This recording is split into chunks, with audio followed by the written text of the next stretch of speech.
Hello, everyone. Welcome to a series of videos on memory. We're going to dive into what working memory is, different ways in which you can support working memory. We're going to talk about cognitive load, long-term memory, all in the next series of videos. So I'm Dr. Jeremy Law, and I'll be leading this discussion. So let's kick off with how psychologists have thought about memory over time. Originally, memory was described using a computer metaphor. So we take in information, process it, store it, and retrieve it. It's kind of like saving and loading files on a hard drive or your Google Drive. But uh, cognitive scientists have come a long way since then. Today, we understand memory as a dynamic system made up of interacting components. Working memory, attention, sensory input, long-term storage don't operate in kind of a neat line. It's not a linear progress like an assembly line. They function more like kind of a busy kitchen in a restaurant. Chefs juggling incoming orders, so new information, recalling recipes, long-term memory, and managing prep, so working memory all at once. So a practical example of what I'm talking about is think about when you're learning a dance routine. So you're seeing movements, so that's your sensory input. You're watching the dance teacher. Then you're gonna have to copying them. So that's your working memory.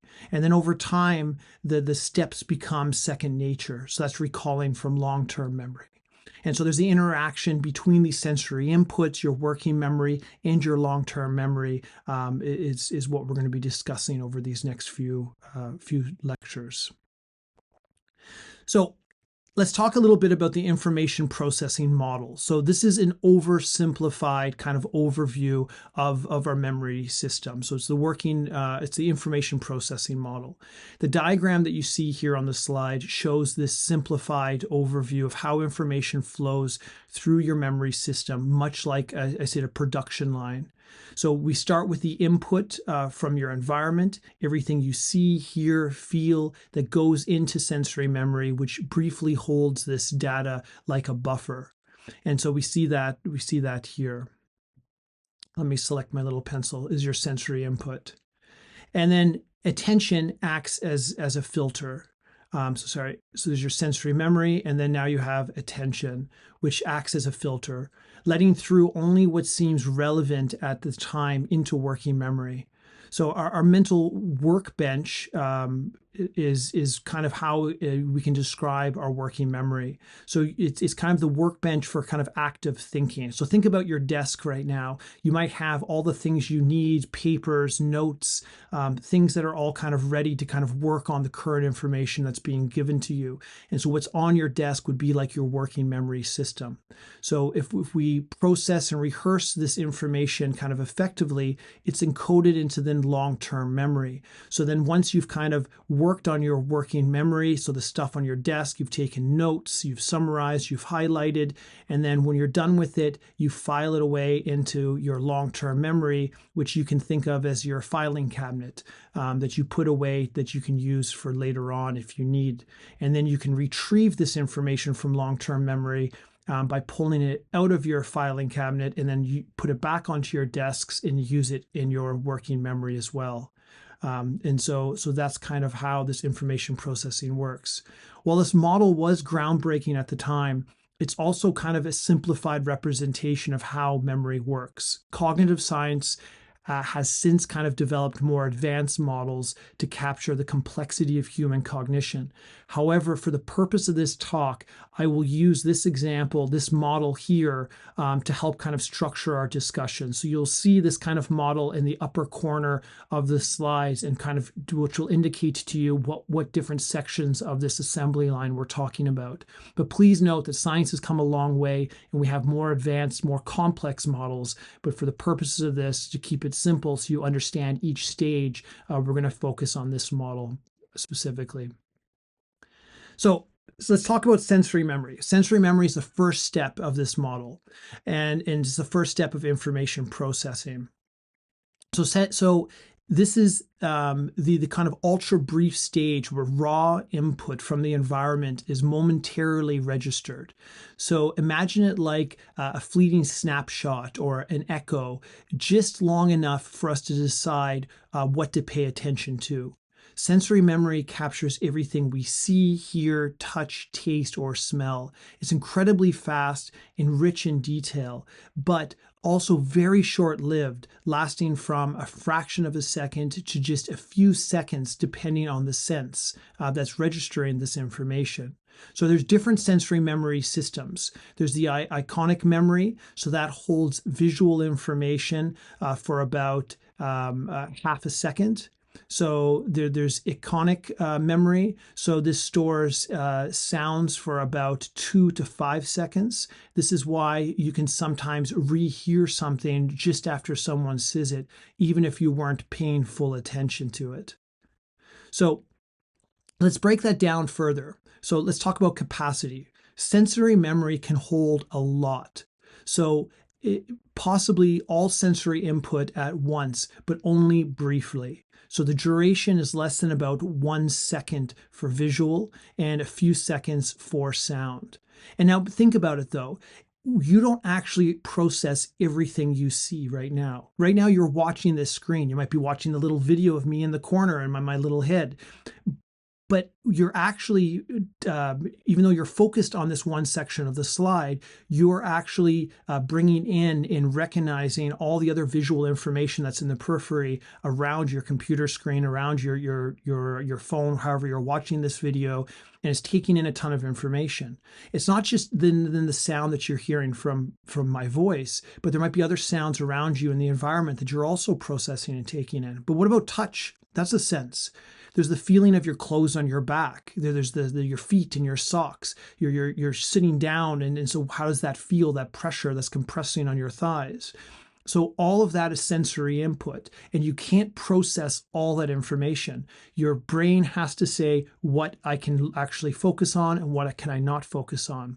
So the sensory memory will bring everything in at once for a brief second for the intention system to decide what you should be actually focused on or not.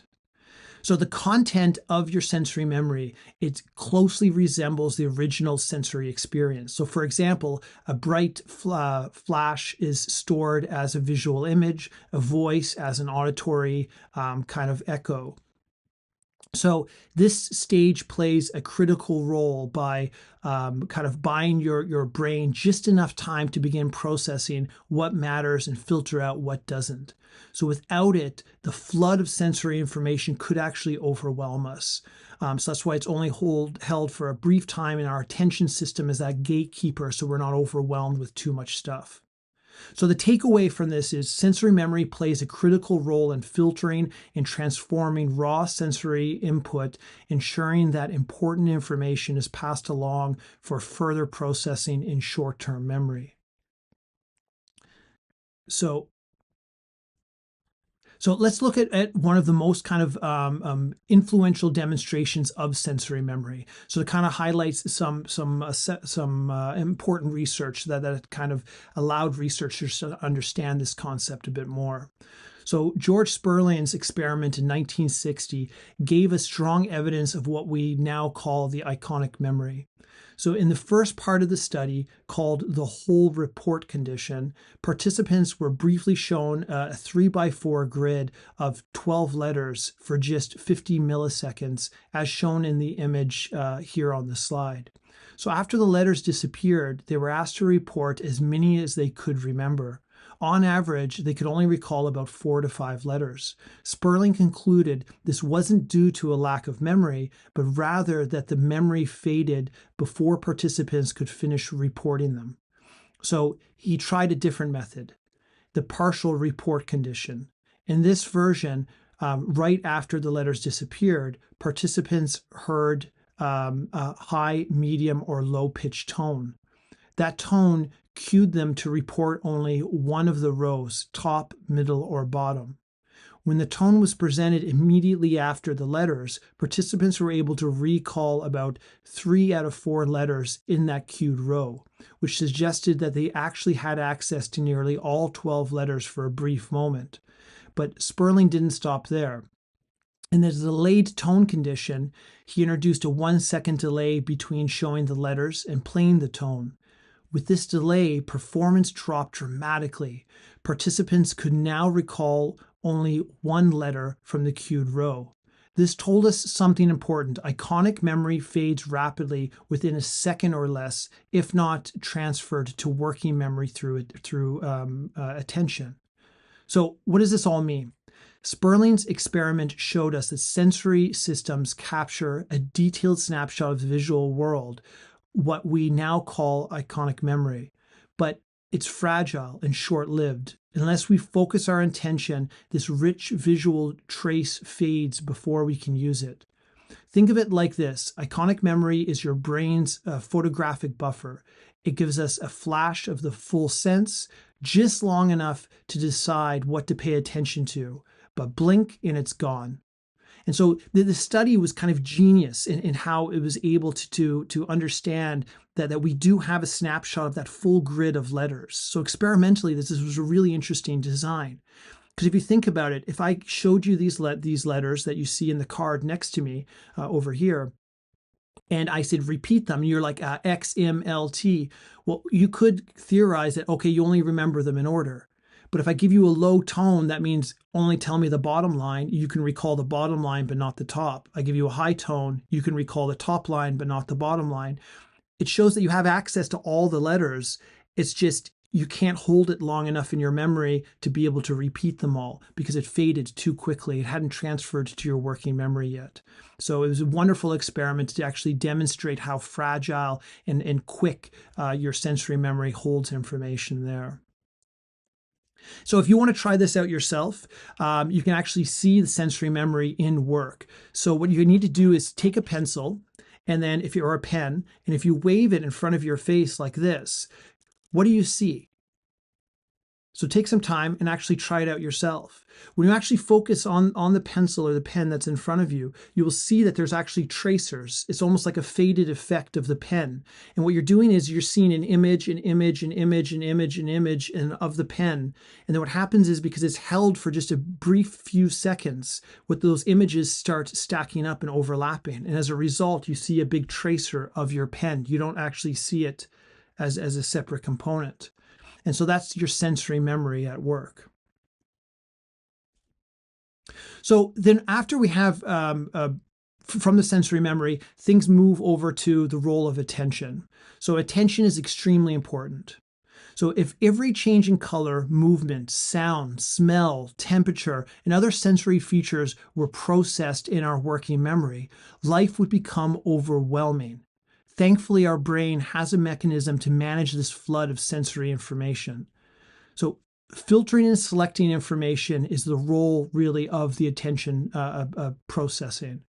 So early in the process, a part of our brain acts as a filter, sorting through masses of incoming stimuli without any kind of conscious effort. So again, think about what you're doing. When you're sitting here right now, are you even aware of the feeling of your socks or your shoes on your feet? Probably not. But now that I'm talking about it, your attention mechanism is now focusing attention there, and you're becoming aware of that sensation.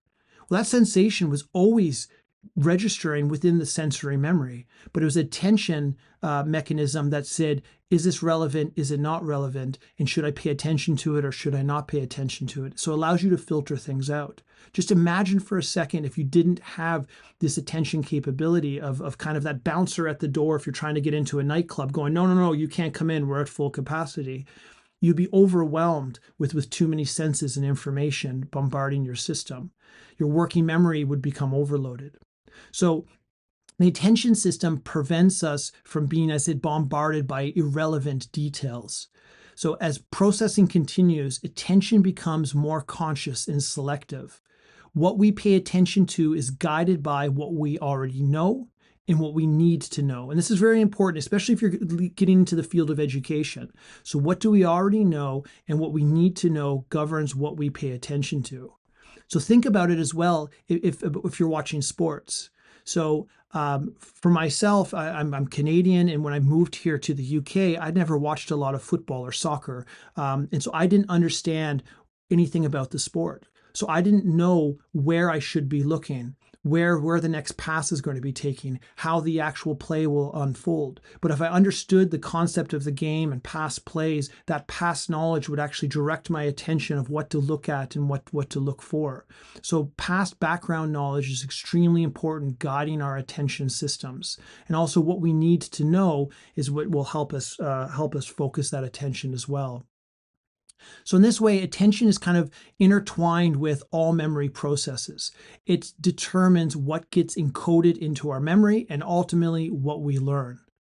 Now that we've looked at its kind of sensory memory, let's talk about attention in more detail.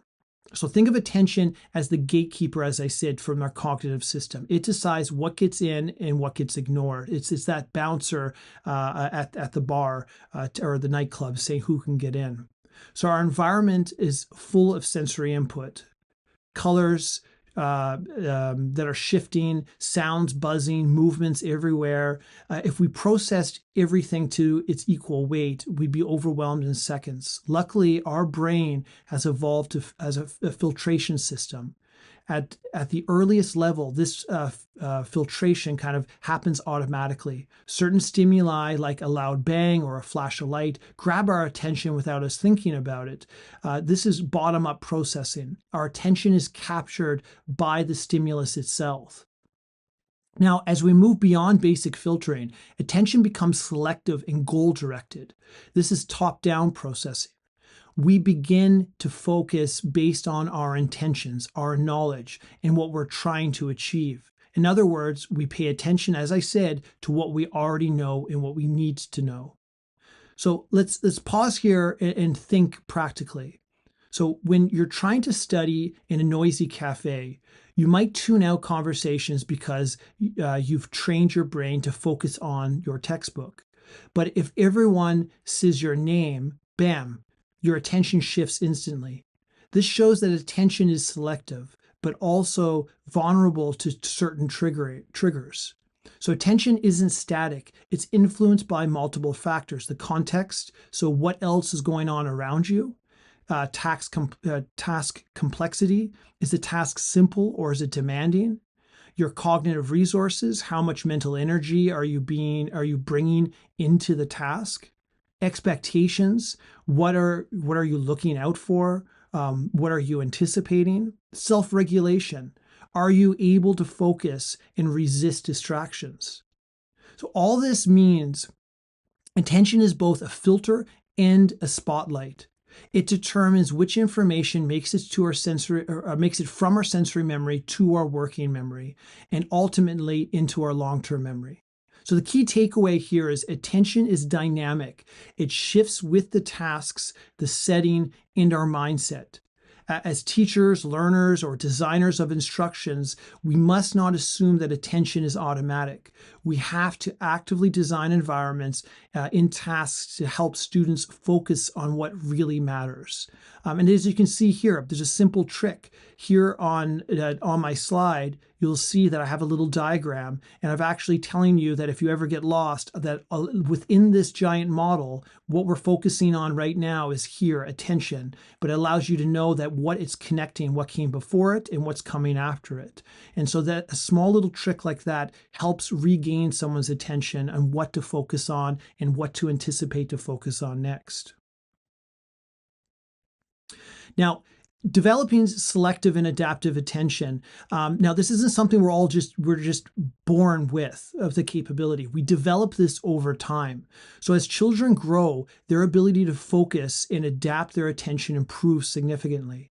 These advances are achieved through two key factors: gains in inhibition, so that's being able to inhibit what's coming in, say, no, get out, I don't want to listen to you, I don't want to see you, and different attentional strategies, so strategies to pay attention. So inhibition is the ability to control internal and external distractions. So this skill allows children to filter out irrelevant stimuli like a noisy classroom, or an intrusive thought. So they can focus on the task at hand. But effectively inhibiting distractions, working memory resources are then freed, improving concentration and task performance. However, inhibition is not limitless. Sustained effort to suppress distractions can deplete mental resources over time, eventually leading to a decline in performance. This highlights the importance of balancing focus with rest and employing strategies to maintain attention over an extended period of time. So what you can see here on the slide is this is actually taken from a study that looked at children's ability to effectively pay attention within different types of distractors. So the green line here shows what their score was on a certain task without any type of distractor. So it was a silent and an environment that was silent and had no visual distractions. And you can see here that children at all age groups performed better when there was no distractors at all. You can see that when you started adding auditory distractors, which is the orange line, you can see here that their scores actually fell, right? It's lower scores, lower scores. So with age in general, everyone's attention ability got better. But every time you added auditory distractors and auditory visual distractors, you see a drop in the attention capability. So what happens is unneeded information was getting past that gatekeeper into the working memory, which adds cognitive load, which we'll talk about later, which then impacts working memory processing, which impacts long-term memory imprinting as well. So having these distractors within a classroom setting, then what happens is will actually have negative consequences on the child's ability to learn because of these pulls on attention.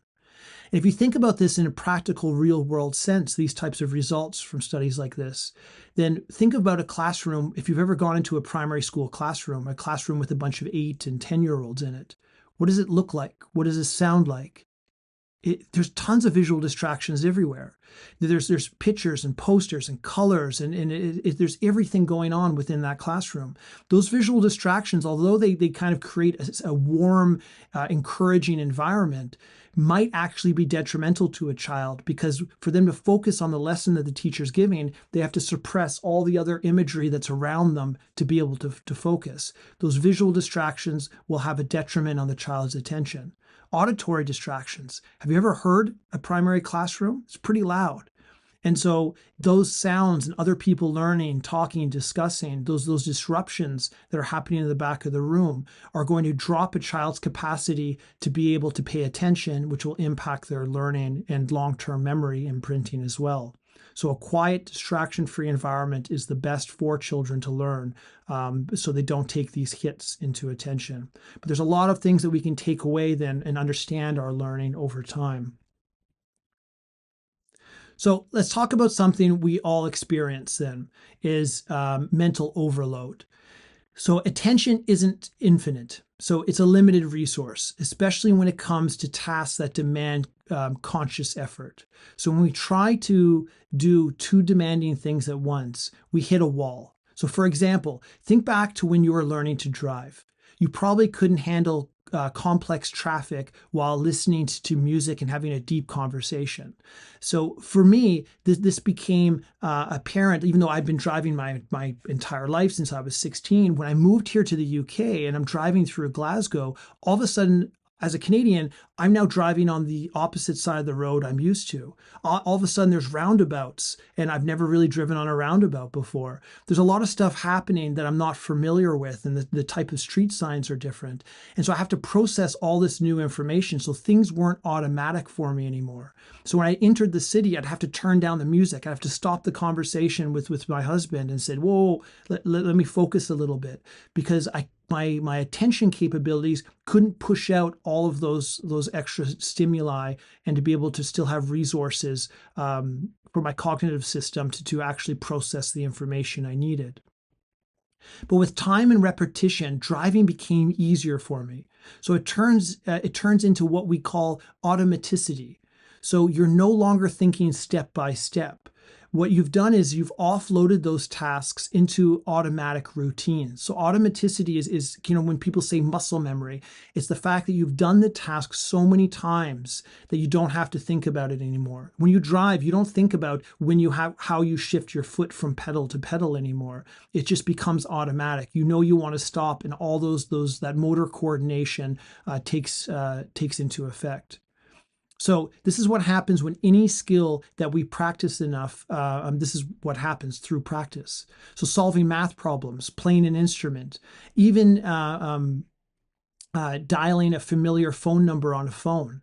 So it all starts out effortful, but then with repetition, it becomes automatic. And that's the key. Automaticity frees up cognitive resources. So it allows us to shift our attention to more novel, complex, and meaningful parts of a task. So the reason why I'm talking about this is that it's important to think about, like, if we're trying to learn a bunch of new things at once, if we can master some of the simple movements or principles without having to think about them, they become automatic. It frees up our attention system to allow new novel information to be processed and worked on. So instead of learning something all at once, try mastering something, practicing the small bits first. Automaticity sets in, and then what you do is you start scaffolding new information onwards. And what it does is it frees up more cognitive resources instead of overwhelming the system. So there's an old adage that I grew up always hearing, which is, how do you eat an elephant? Well, one bite at a time. So instead of trying to take it in all at once. And so what I do is, if I was teaching this live to you, is I always try to bring an old rotary telephone. So which I'm going to date myself for my age, but I actually grew up with one of these in my home. And it becomes automatic. If I have to dial a phone number, I don't have to think. I know exactly how to move my hand very quickly to dial the phone numbers. But if I were to give this phone to somebody who never grew up with one, so a 20-year-old who's taking my class, and say, here's my phone number, dial it. They have to retain the phone number in their head, in their short-term memory. They have to then understand the motor coordination of how to actually move a rotary telephone to dial it, and get those steps all in the proper sequence and order.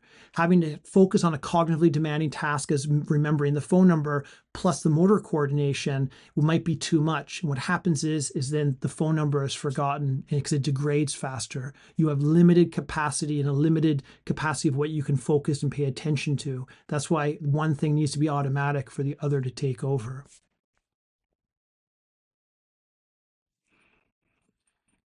So let's boost a popular myth. Or sorry, not boost. Let's bust a popular myth. So multitasking, it is not a superpower. So in fact, no matter how good you think you are at it, multitasking almost leads to reduced performance. And I guarantee there are many of you right now watching and listening to this video while you're doing something else. Some of you are sitting on an elliptical or a bicycle or a treadmill at the gym watching this. Some of you are probably walking through a subway watching this on your phone and trying to listen. And if you're doing anything else requiring any other types of cognitive processing, what you're going to have reduced performance through multitasking. This is because the human brain isn't built to handle multiple demanding tasks at once. It's more like a single lane road than a 4-lane highway. There are two main types of multitasking. There's sequential multitasking, is when you switch back and forth between tasks, like writing an essay, then replying to a message, then jumping back to the essay, and then your friend texts you back, and you jump back to the text message again. Each time you switch disrupts your mental flow. So your brain has to then retrace steps to re-engage with the task, which wastes time and drains focus. So the other type of multitasking is simultaneous multitasking. This happens when you try to do two things at the exact same time, like talking on the phone while replying to an email. It might feel efficient, but research shows it actually slows down both of the tasks. So because your attention is split between the competing demands. So you'd be much more efficient to just finish the email, then move on and finish the phone call. By doing it together, you've actually increased the amount of time, or you've reduced the efficiency and the quality of those tasks. So a striking study actually found that multitasking uh, can make tasks take up to 400% longer. This means sometimes that some tasks that should take 30 minutes could take 2 hours if you're checking TikTok and replying to text messages along the way. Even seemingly simple combinations like walking and texting can lead to mistakes or slower responses when cognitive load is increased. If you're listening to this while you're walking through the subway and during your commute, you think that you're still taking in and retaining this information, but you don't have the mental resources within your working memory system to fully process the information that I'm giving you, because you're having to shift attention constantly to make sure you're not bumping into a wall or walking off the subway platform. So the key takeaway is multitasking isn't just inefficient. It's actively harmful to learning and productivity. So if you want to work smarter, focus on one task at a time. Your brain will thank you. Okay.